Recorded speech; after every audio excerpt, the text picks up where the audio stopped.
Tite é um admirador do Tele Santana. Tem como referência o Tele, entre outros treinadores, mas o Tele Santana é uma referência para o Tite. A seleção de 82 para o Tite é uma referência. Já quebra um pouco aquela ideia do Tite ser retranqueiro. Essa seleção de 82 não era retranqueira, era uma seleção controladora. O que faz o Tite admirar essa seleção de 82 do Tele Santana é o controle de jogo e a qualidade individual dos atletas.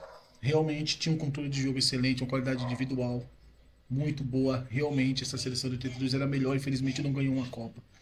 Mas poderia ter vencido aquela Copa. Tem um erro aqui, tá, gente? O U apareceu aqui, não sei porquê, mas ele apareceu, então deixa ele aí. Paciência, não vou voltar agora para corrigir. Eu acabei vendo agora quando abri para fazer o vídeo e corrigir tudo de novo é um saco, né? Vamos lá. Abre aspas para Tite. A qualidade técnica individual dos jogadores é a essência do jogo. Isso para mim já é excelente.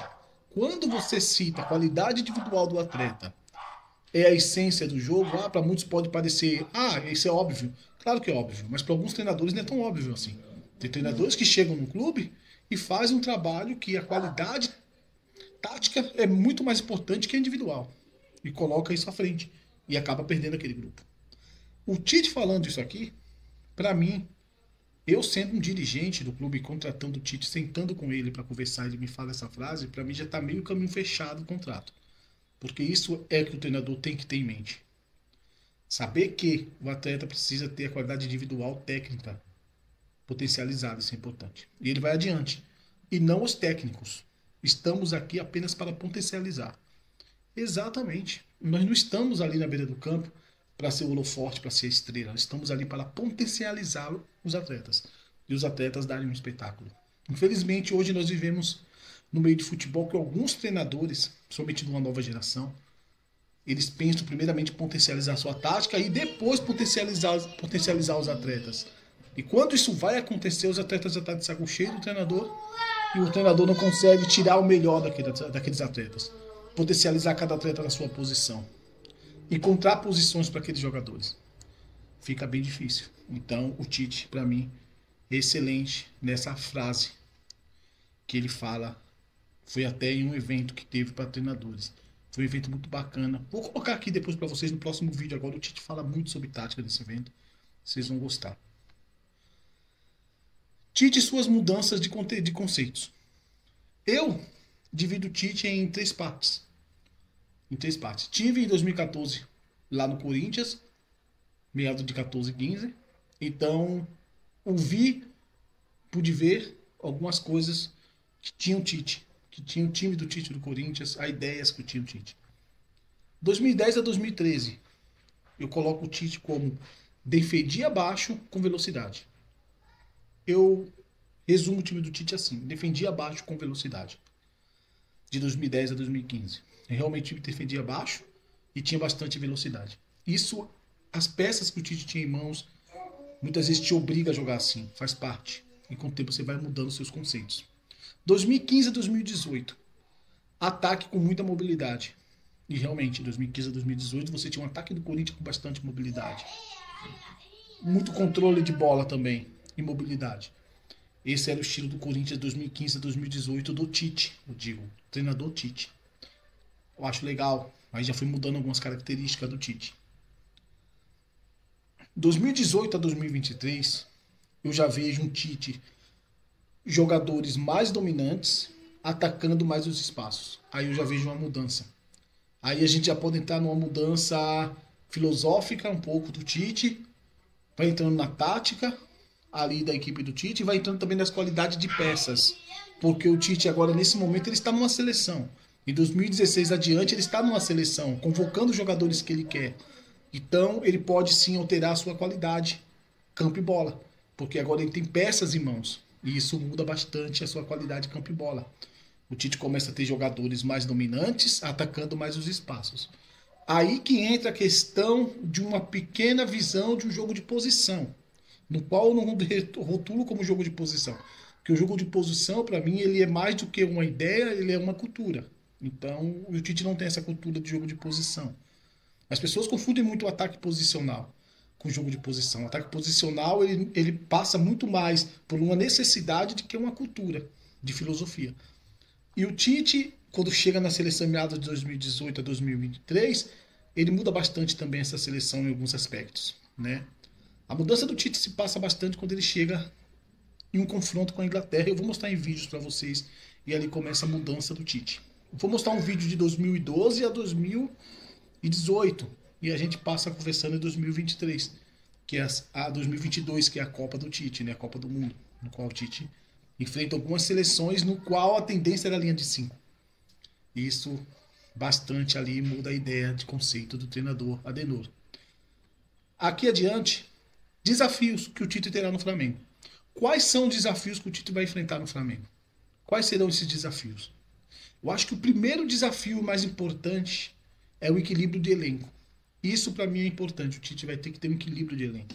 O que é equilíbrio de elenco?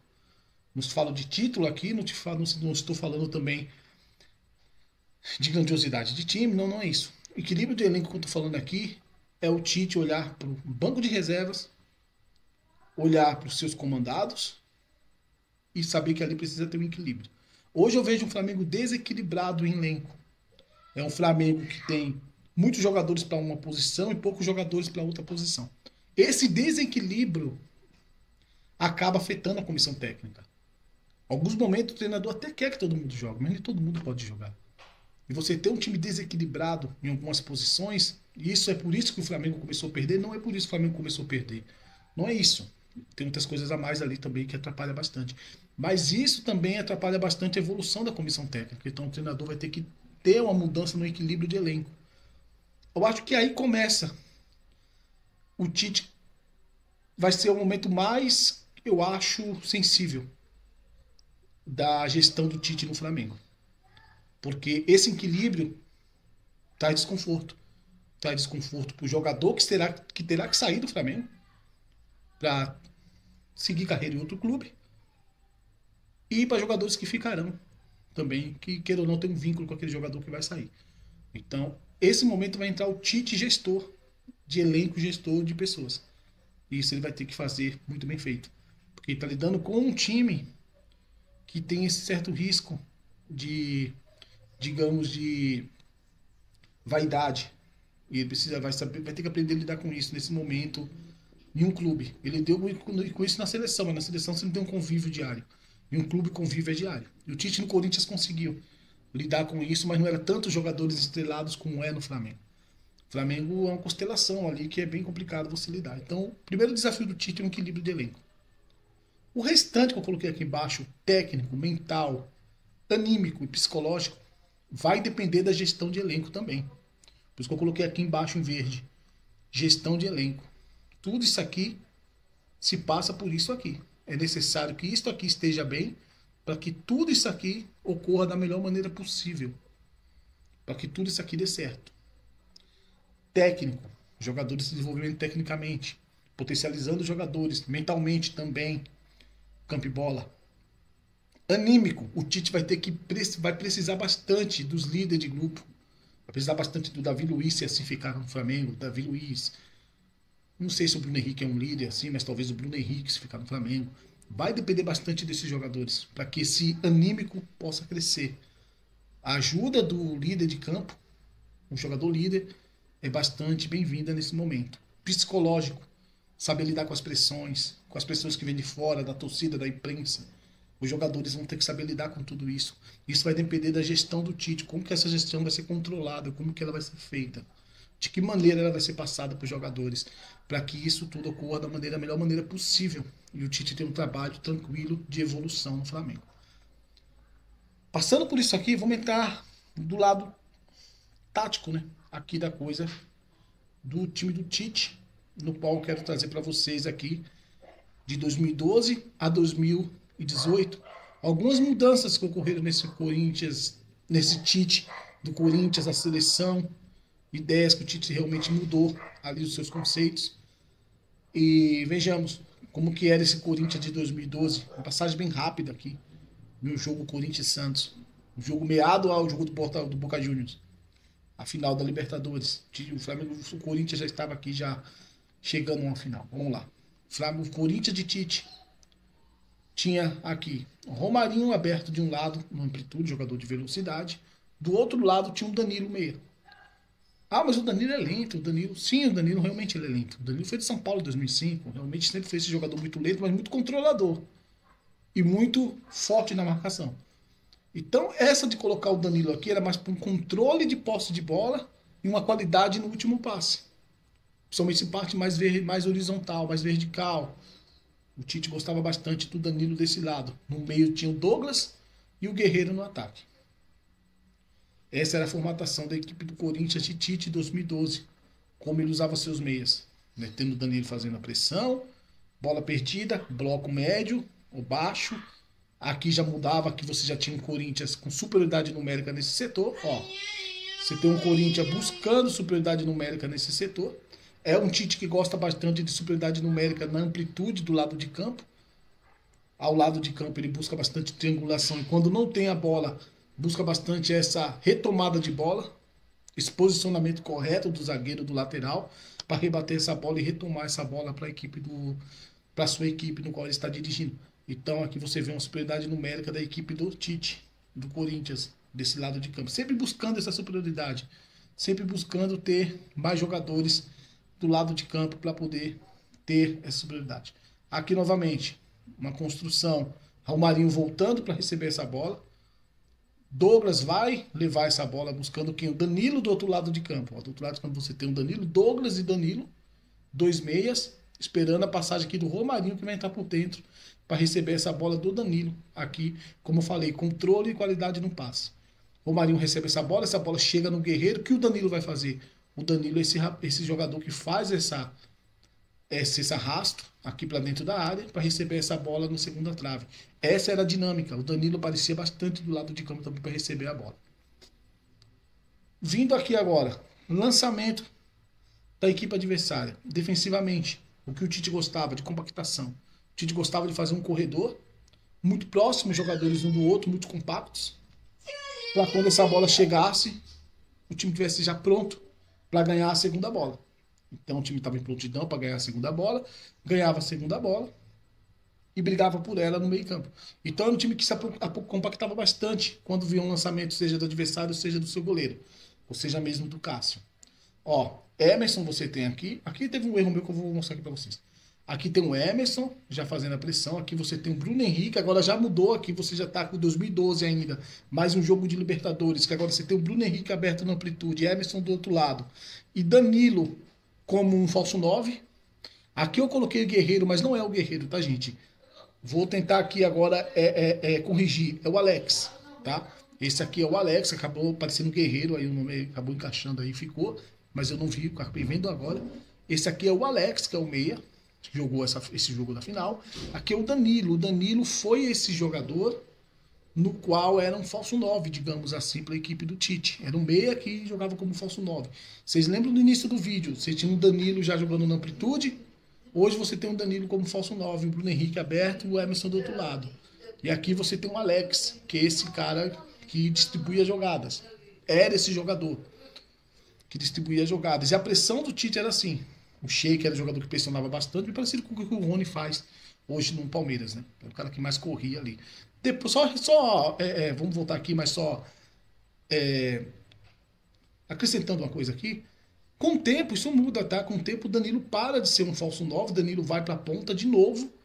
Quando o time do Tite não tinha bola, quem voltava era o Danilo para retomar essa bola. E o Sheik ficava mais à frente. Por que o Danilo voltava para recompor? Porque a qualidade do passe saía melhor, diretamente para um atacante. Antes era o Sheik que descia para buscar essa bola e passar para o Danilo. Aí o Tite muda essa ideia e põe o Danilo buscando essa bola. Ah, é um pouco mais lento, mas ganha mais na questão de marcação. Porque o Danilo ele foi o marcador, ele foi um volante também quando passou pelo Goiás. Voltando aqui, ó, marcação do Corinthians. Vai rodando a bola a equipe do Boca Juniors.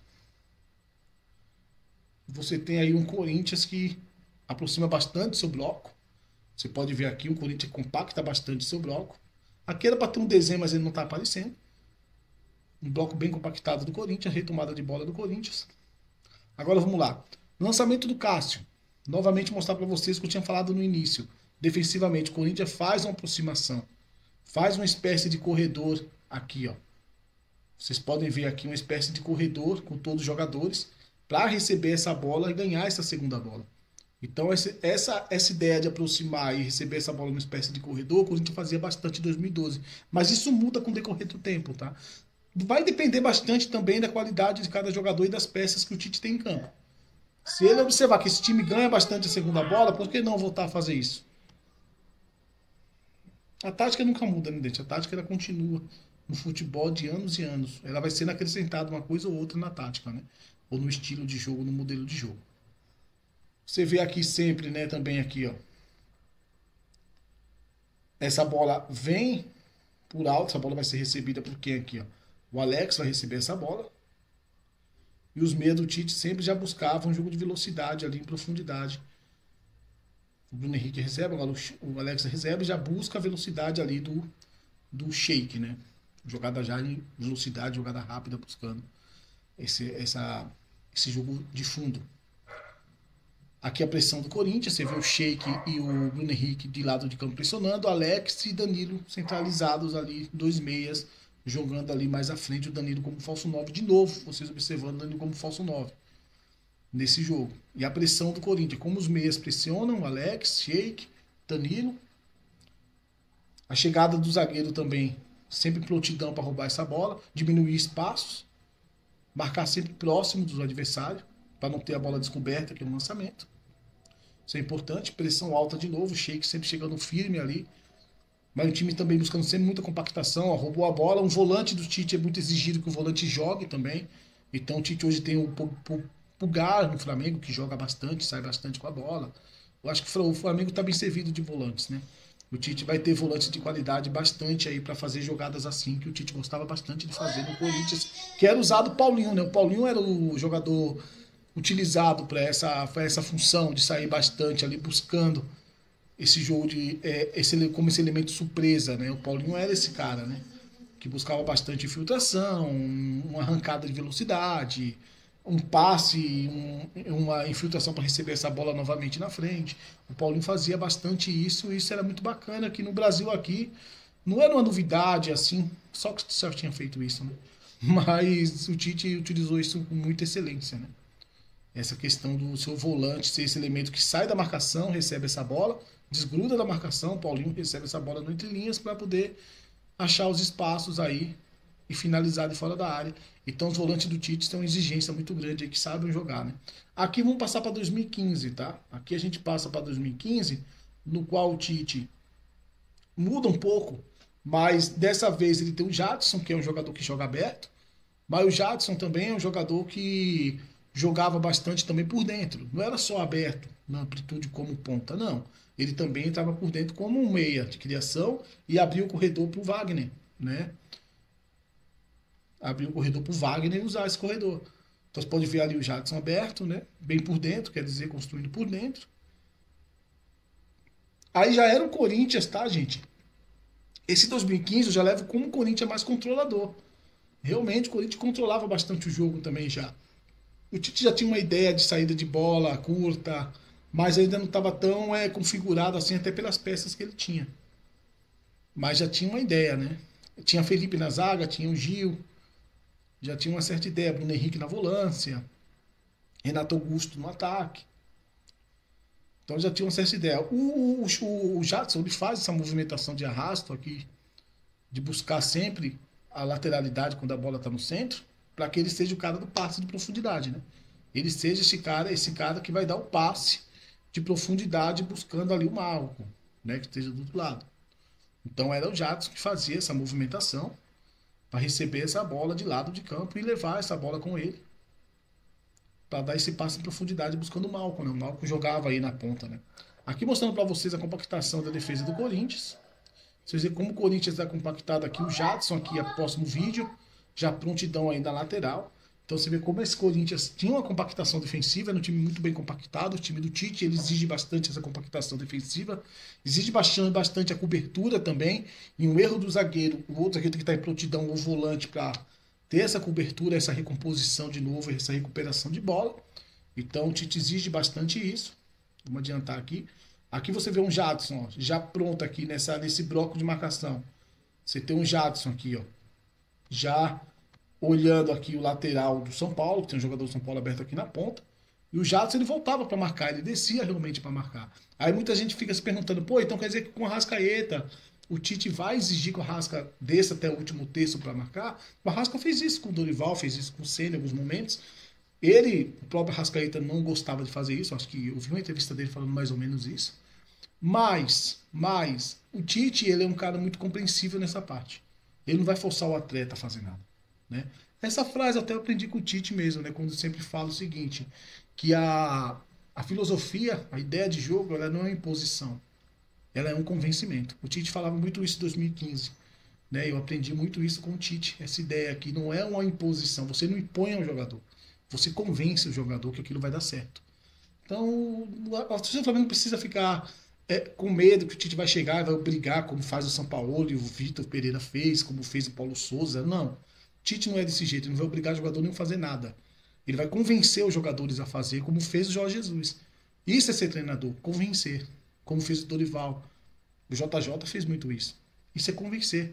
O jogador entender que tua ideia é campeã, é vencedora. E pode contar com você para isso, né? Aqui você vê o Jadson fazendo essa marcação de lado de campo. O jogador aqui do São Paulo. Né? Então, mudou bastante. Depois de um tempo, o Tite vai à seleção. E isso muda. O Tite chega à seleção. Quem vai fazer essa jogada de lado é o William. Né? Mais o, né? Lógico, né? É o William. Aqui você vê Brasil e Equador. Quero mostrar aqui para vocês. Ó. Neymar. Aqui você já tinha um Neymar mais construtor. Aqui você tinha o Neymar passando por essa adaptação de ser um meia quase, né? Um cara que jogasse mais por dentro, ali no, pelo lado de campo. O Tite já estava aí passando o Neymar para o Neymar ser um 10.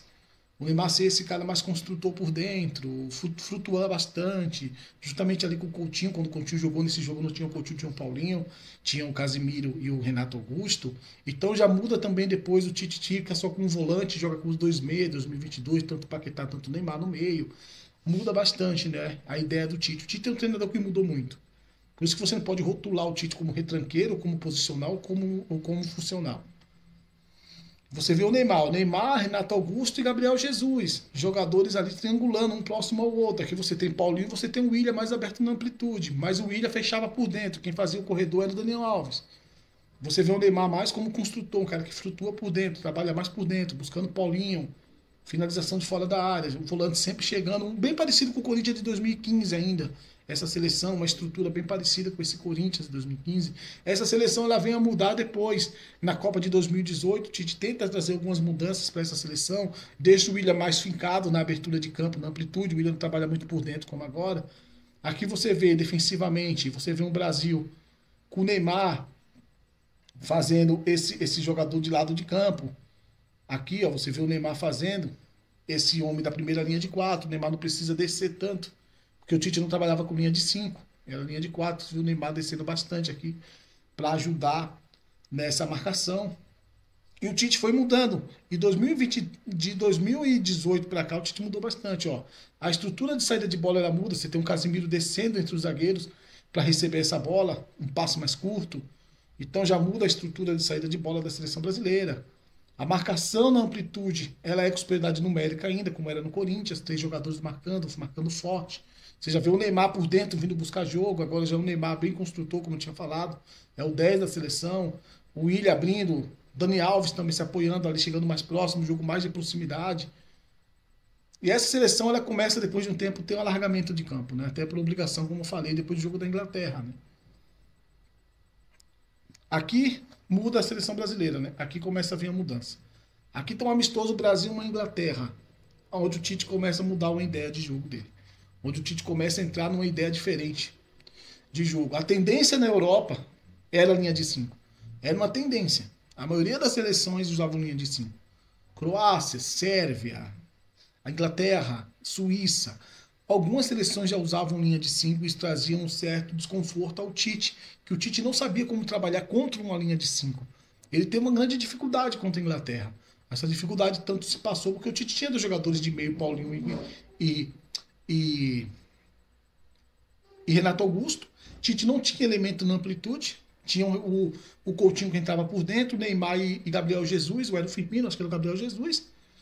Marcelo fazendo uma amplitude como lateral. Então, o alargamento da linha da Inglaterra, ok, estava bem, porque não tinha amplitude. Então não tinha por que a Inglaterra se preocupar com o lado de campo nesse momento. Não tinha jogador do 1 contra 1. É quando o Tite muda isso aí. Na Copa do Mundo ele bota o Willian fincado de um lado, tinha o Douglas Costa no banco.